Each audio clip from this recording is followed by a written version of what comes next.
Another day, another J. Fern's wife story. Nung isang araw ay nagbisita kami ng palayan at pagkatapos ay dumaan kami sa Manukan dahil kukuhanin namin yung mga napisang sisiw ng aming 5K sweater. Pinatanggal na namin sa pugad yung mga sisiw at pinalagay na namin sa kahon dahil sabi ni Richard ay nag-aakyat baba yung inahin at 2 sisiw na ang naiipit. Nagdala ako ng maliit na kahon at inilipat doon ang 5 sisiw para hindi ako mahirapang bitbitin pagpa-uwi dahil nakasingle lang kami. Nilagay ko yung maliit na kahon sa plastic para hindi mahanginan ang mga sisiw pagbiyahe. Pagkatapos nga ay namuti muna ako ng kalamansi dahil naubusan na kami ng kalamansi sa bahay. Maliliit pa ang karamihan sa bunga ng kalamansi kaya pinipili ko lang yung medyo malalaki na para makatas. Konti lang ang nakuha ko pero kasya na yan sa amin ni J. Fern pang 1 week na konsumo dahil sausawan lang naman ang lagi naming nilalagyan ng kalamansi. Tiningnan ni J. Fern yung mga itlog na nililimlima ng 5K sweater at nakita niya merong isang napisa na ang shell kaya lang yung balot ng sisiw ay hindi natatanggal. Kaya naipit na ulit ang sisiw, sayang 3 sisiw na ang nawala. Tinanggal na agad ni J. Fern yung itlog para hindi mamaho at iniwan yung iba pang sisiw na hindi napipisa at baka sakaling mapisa pa.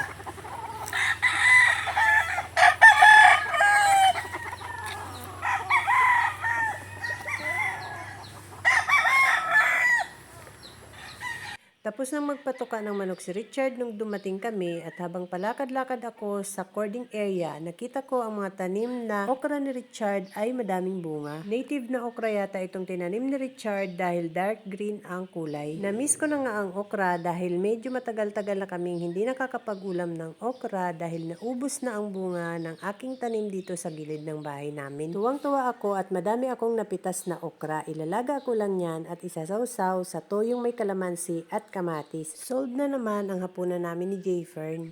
Yung ibang mga stag pala namin sa cording area ay mahahaba na ang tahid at matutulis. Delikado yun kapag may nakaalpas kaya sabi ni J. Fern ay puputulan na nila ang mahahabang tahid ng mga stag. Lagari sa bakal ang ginagamit naming pamputol ng tahid ng mga manok. 2 stag ang pinutulan nila ng tahid, yung iba naman ay hindi pa ganun katulis ang tahid. Ito na nga ang aking napitas ng mga okra at kalamansi. Nanguha din ako ng mga dahon ng ilalaga ko. At may iuuwi din akong pinya, hinog na sa puno. Hapon na at tahimik na ang mga manok dahil mga busog na sila. Maya-maya ay maghahapon na ang mga yan. Ang kuliglig ay nahuni na rin.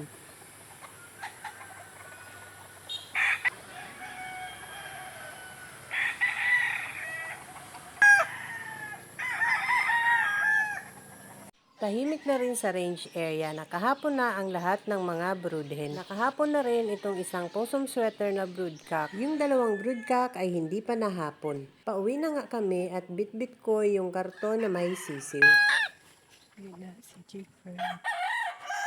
Paglabas namin ng gate ay nakaabang ang mga kambing at mga pabo ni Richard. Malaki na ang anak ni Lana. Sana ay magbuntis na ulit si Lana. Biglang ang nagtakbuhan nung lumabas kami ng gate. Alam dyan? Alam dyan?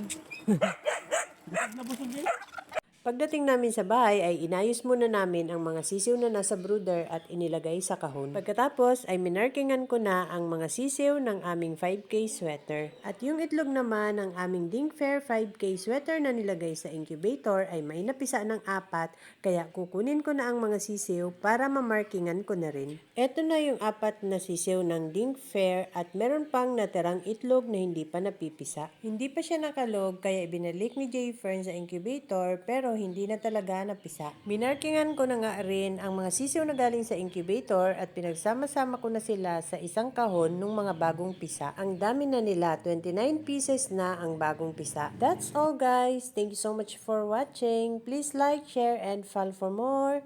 See you in my next video. Bye!